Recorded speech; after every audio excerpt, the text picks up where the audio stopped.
चलो शुरू करते हैं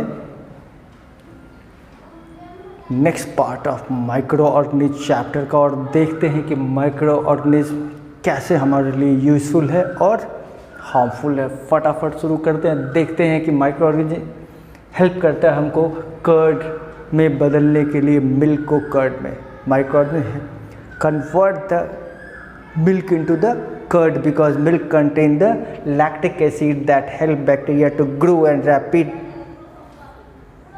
rapidly multiply, and that bacteria is lactobacillus bacteria present in curd. Therefore when we add the curd, they start growing and multiplying and turn milk into the curd. Okay, now they are also used to make alcohol, wine, vinegar and cake. You have just remembered in the previous videos, that is the yeast. When we add the yeast into the wheat, barley and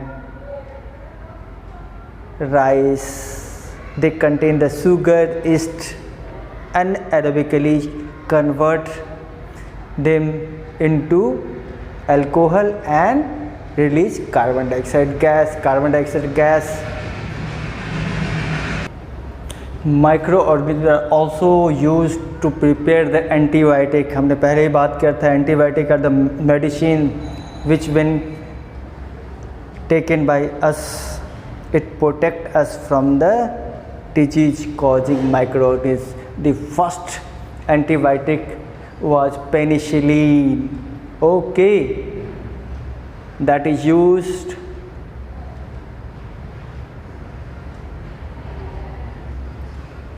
to make antibiotic penicillin, and this fungus is penicillium. Penicillium fungus is used to make the first antibiotic, penicillin.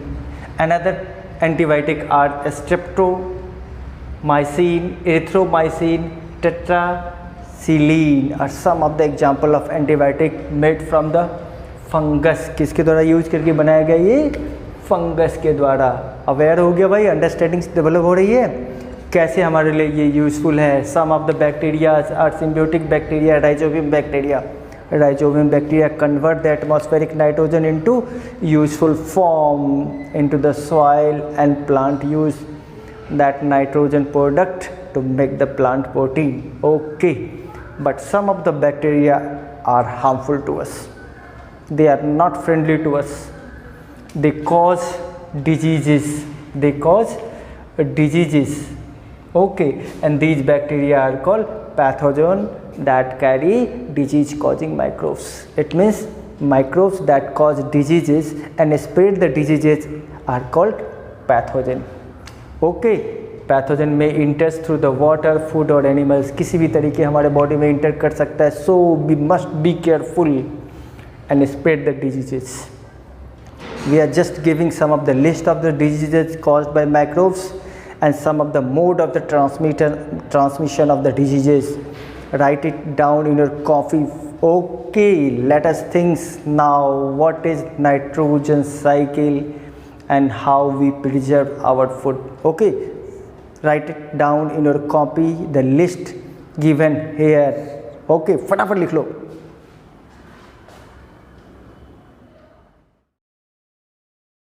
Here the given some list of the diseases and the mode of transmission. Write down in your copy.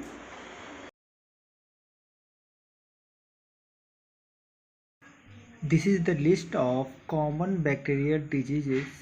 Write in your copy. This is the list of viral diseases and the method of prevention. Write down in your copy.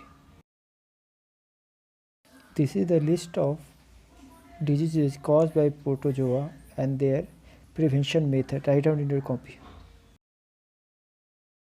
The list of disease causing microbes in animal. Please write down in your copy. List of some common plant disease and their causing agents. Write down in your copy to make the list.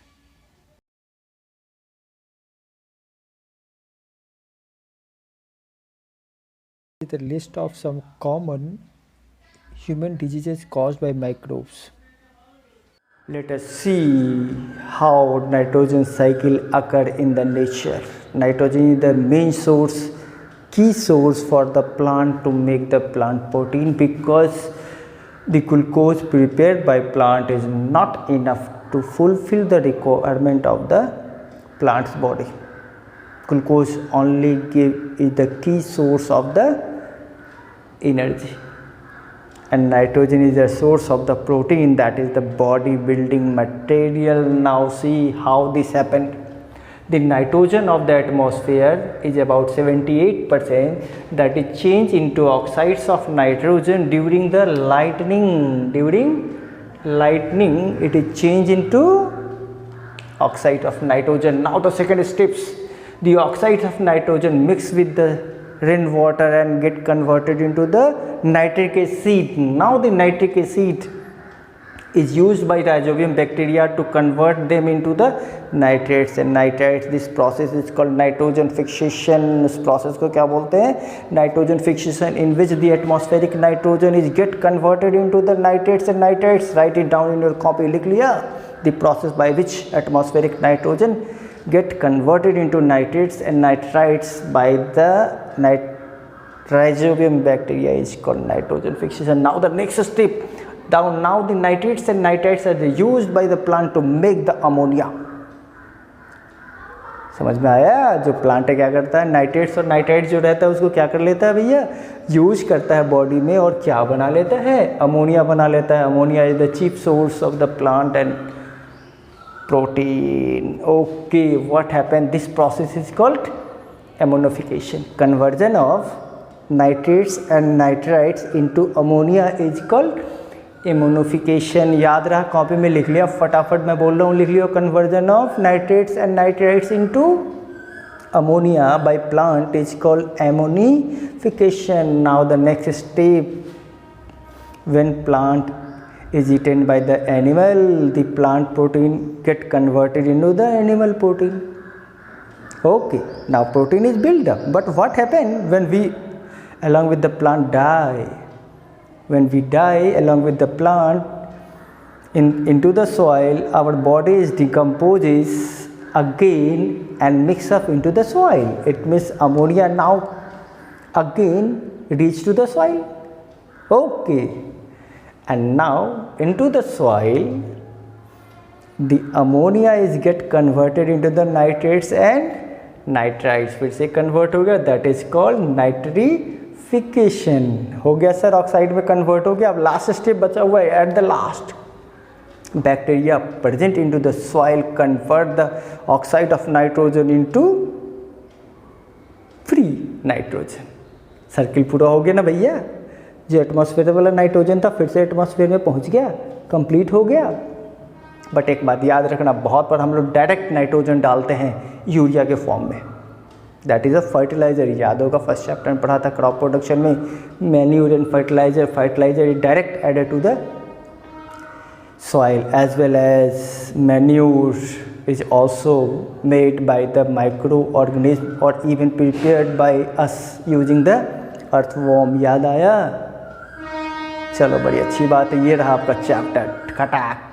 चलो लिखो फटाफट copy में. The diagram of nitrogen cycle, make in your copy.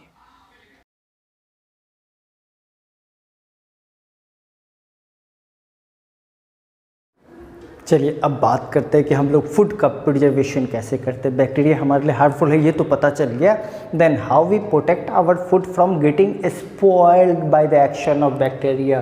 The process of protecting food from getting spoiled is called food preservation.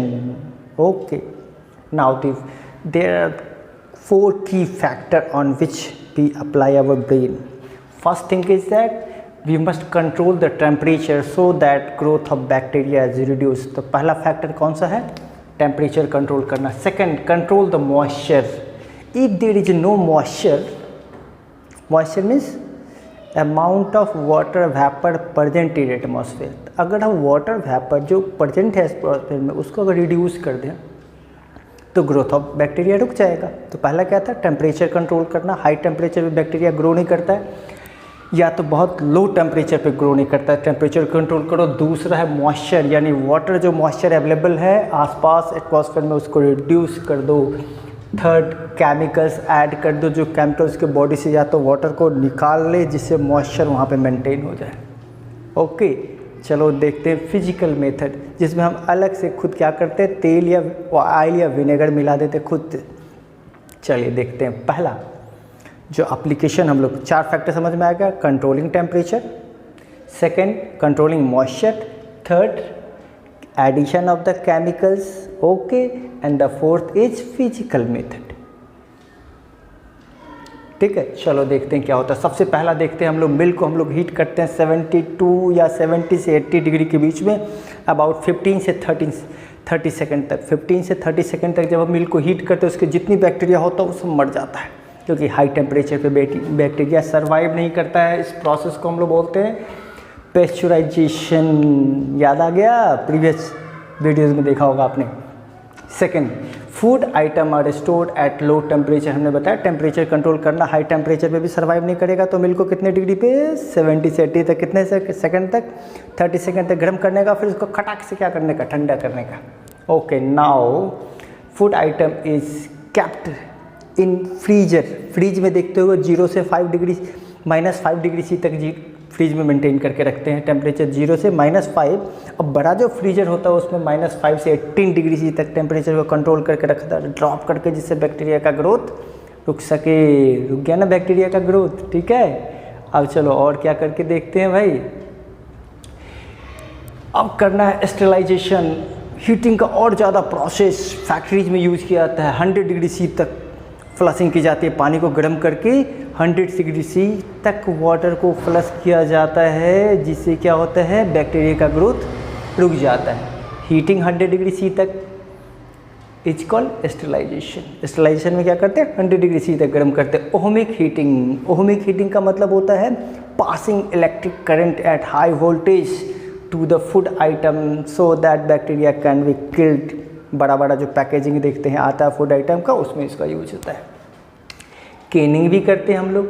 आपने देखा होगा आपके पास जो milk आता है वो पैक में आता है, डब्बा पैक आता है, खाने वाला चीज़, चिप्स खाया होगा, उसमें क्या करते हैं हम लोग, ऑक्सीजन को रिमूव कर देते हैं और उसमें एंटीऑक्सीडेंट डाल देते हैं। ऐसा डाल देते हैं जो ऑक्सीजन उसमें से ले ले, नाइट्रोजन, याद होगा। चलो बात करते आगे।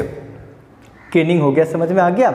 अब देखो फूड आइटम को हम लोग ड्राई भी करते हैं। ड्राई करने से क्या होता है, मॉइस्चर कंट्रोल हो जाता है। ड्राई कर देने से क्या होता है, रिमूव कर देता है मॉइस्चर। इस प्रोसेस को हम लोग बोलते हैं डिहाइड्रेशन, यानी उसमें से वाटर को निकाल लेना।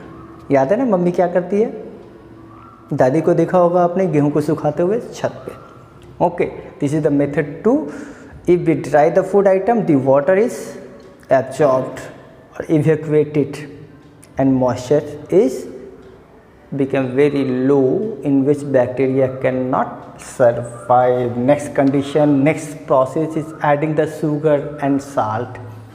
अचार तो खाया होगा, पिकल्स आपने खाया होगा, जिसमें मम्मी क्या करती है, साल्ट और शुगर मिला देती है। साल्ट और शुगर क्या करता है भाई, सॉल्ट और शुगर उस फूड आइटम में से वाटर को एब्जॉर्ब कर लेते हैं।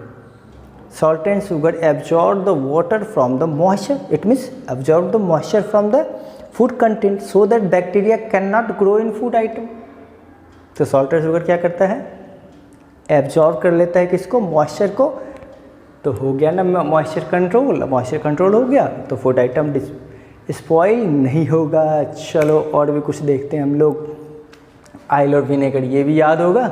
ऑयल और विनेगर, ऑयल क्या करता है, लेयर बना देता है जिससे फर्दर ऑक्सीजन नहीं मिल पाता है, ठीक है, बैक्टीरिया को सर्वाइव करने का कंडीशन ही बदल देता है। विनेगर क्या करता है, विनेगर में पता है आपको एसिड होता है, ठीक है, वो एसिड उसको क्या करता है, ग्रो करने नहीं देता, यानी बैक्टीरिया इस कंडीशन में सर्वाइव नहीं करता है। These are the some of the method that we are applying to reduce the growth of bacteria. There are some chemicals also.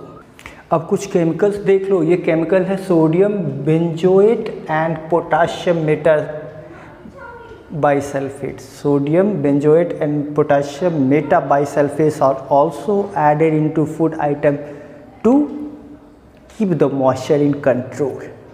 हो गया फिनिश, तैयार हो गए, खाने को आप प्रिजर्व कर लिया। ये रहा आपका चैप्टर का ending point. Thank you for watching. Right it down in your copy fastly.